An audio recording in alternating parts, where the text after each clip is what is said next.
with Moses. Yeah, Moses, I guess could you just speak to the importance of, I guess, going 2-0 this week, picked up a couple big road wins, um, and then Justin Smith's game too. I think he had 19, and I think Coach said that it was probably one of his better games of the season. Yeah, two very big wins on the road, starting with Kentucky. I mean, a big game. You know, everybody grew up watching Kentucky and everything, and that was just an experience to be able to go to their Floyd Rupp Arena and get the win.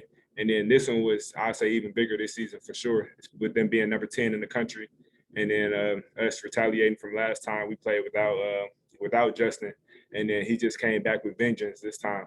I mean, he had a different look in his eye. He was just determined to get us this quad one win, and that's what we did. Hutch. Moses, coach was saying how, sometimes with the team that lets a game slip at the end of regulation, there's a letdown and, it flips the other way in overtime. How did y'all avoid that letdown in overtime?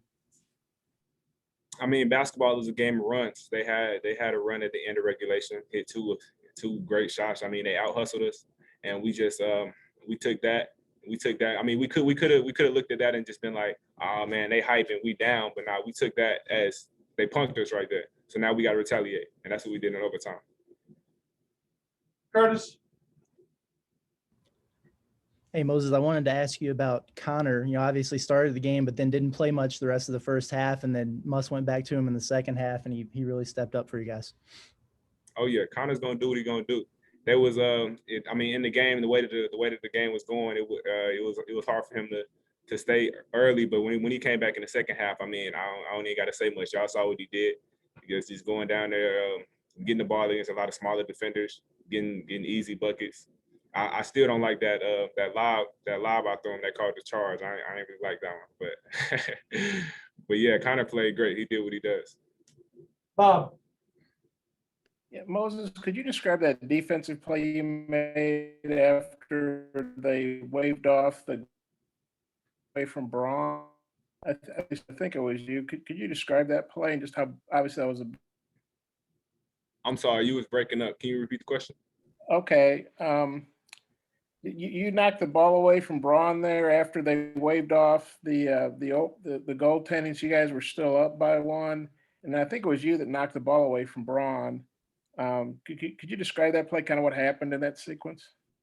Oh yeah, well, it was kind of controversial how he got there in the first place. I maybe should have been in help, but I did have Mark Smith, which was the best shooter on the team, so I had to get over the top if they did run the stagger screen away.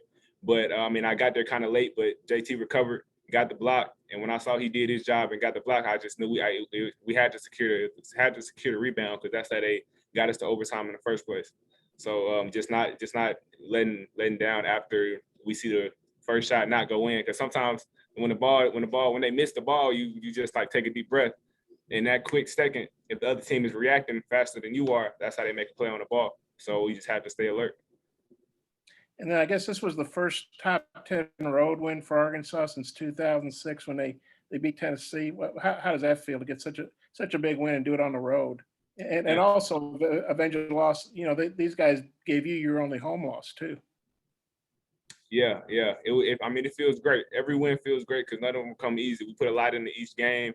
We're gonna start over tomorrow, preparing for the next game. So I mean, after every win, you just have to take a second and really just soak in what you just did. And I mean, we did beat a top 10 team in their home, so that's a big accomplishment.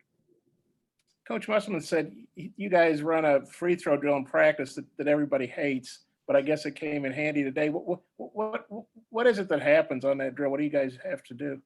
All right, so we have about 6 goals in the practice facility. So you might be 2 to a goal, and everybody goes around, and you have to hit one, and then the next person has to hit the second one, then the third one go all the way up to about 8, and then 7, then 6. So I mean, it's a lot of pressure on each and every shot.